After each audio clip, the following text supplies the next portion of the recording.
Welcome sa Dries TV. Kung interesado ka sa ganitong news, huwag kalimutang isubscribe ang ating YouTube channel. Maraming salamat! Welcome back again sa ating YouTube channel mga kakimpaw. And sa update natin ito ang pag-uusapan natin ay tungkol sa mga importanteng kaganapan kina Kim and syempre kay Paolo Avellino. Pero bago po ang lahat, maraming salamat sa inyong patuloy na pagsuporta at pagsubaybay sa mga daily update natin. Kaya naman bilang pasasalamat, narito pang isang napili kong komento patungkol ito sa naging previous update. Wala ito kay Ginang Nenita. Sabi niya dito matagal na yan, there's ang clips lang pinakita, pero may whole video yan. Hinintay ni Paolo si Kim at walang issue kay Dambo.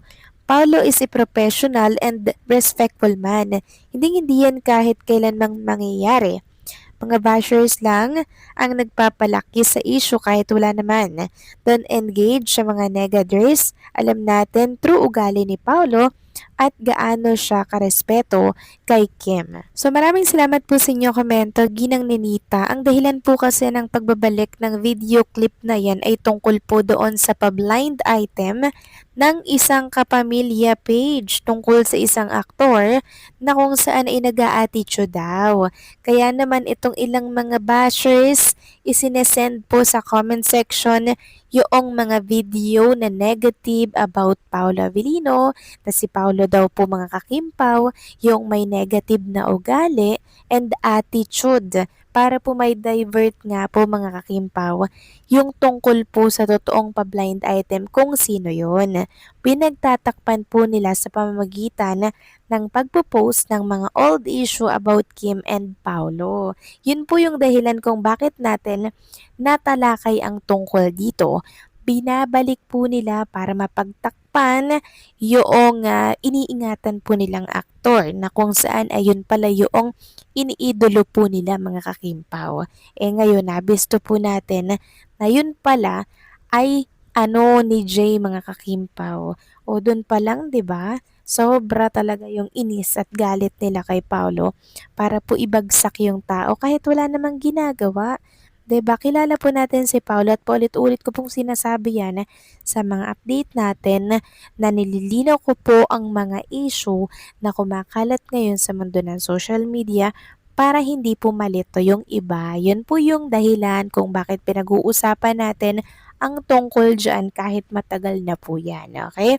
So maraming salamat po sa inyong komento. Ginang Nenita, God bless po sa inyo and mabuhay kayo. So ito na nga pag-usapan na natin ng mga balita po na nakalap natin. Sa update na to, tunahin na nga nating pag-usapan ng tungkol dito sa paalala po ng isang Kim Pao fan dito po sa X for Awareness. For awareness. Sabi niya dito, for awareness Kim Pao family, may bagong troll account na naman silang pinakawalan and start tagging the two of them. Piolo Poppy and Econin 2.0 or 3.0 start reporting and blocking that account. Please add this po sa list nyo. Thank you. So nagkalat na naman pala mga kakimpaw ang mga bashers at ang mga bayarang trolls dito po sa mundo ng X para magkalat po ng mga paninira kay Kim and kay Paolo. So may bago na naman pong recruit mga kakimpaw, ang pinanser para batikusin at pabagsakin si Kim and Paolo. Pero wag kayong mag-alala dahil andito po kami para po sumuporta at depensahan si Kim and si Paolo. Andito po tayo para dumepensa, hindi para magpatol sa mga bashers na yan. Samantalang next topic naman, talakayin naman natin ang pananahimik ni Kim and ni Paolo. Sobrang tahimik talaga nila mga kakimpaw. Simula kanina, sobrang tahimik. Wala man lang pong inilalapag na kaganapan kung ano ba talaga yung tunay na kaganapan sa kanila kanina po or ngayong araw po ng linggo. Nakakabingi yung katahimikan mga kakimpaw. Sabi nga dito, sobrang tahimik. Nag-prepare na ba sila per Copino? So, Sunday po kasi ngayon mga kakimpaw. Ibig sabihin, quality time, pahinga mga kakimpaw, 'di ba? Pahinga po sila. And kung wala silang paramdam, alam na po natin mga kakimpaw na quality time sila sa isa't isa. Kasi sa mga susunod po na araw, busy, abala na naman si Kim and Paolo sa paghahanda nga po dito sa Copino. Pero ngayong Sunday, quality time sila mga kakimpaw. Sabi nga nila, bebe time si Kim and si Paolo kaya nananahimik. Kaya kung nasaan man sila ngayon, sana mag-enjoy sila. 'Di ba? Kung quality time sila, sana sulitin ninyo yung oras na yan. Sabi nga po dito sa inilabas na video ni Ma'am Jem about Kim and Paolo na talaga namang kitang-kita dito na binibaby po talaga ni Chinita Princess si Paolo. Talagang tinutupi niya talaga yung laylayan po ng t-shirt ni Paula Avellino mga kakimpaw. Talagang alaga ang Chinita Princess si Paula Avellino, no? Talagang binibaby si Paolo ni Chinita Princess at ganun din si Paolo kay Kim Cho. Nag-babyhan silang dalawa. Sabi nga dito, alagang Kimi Mayarn.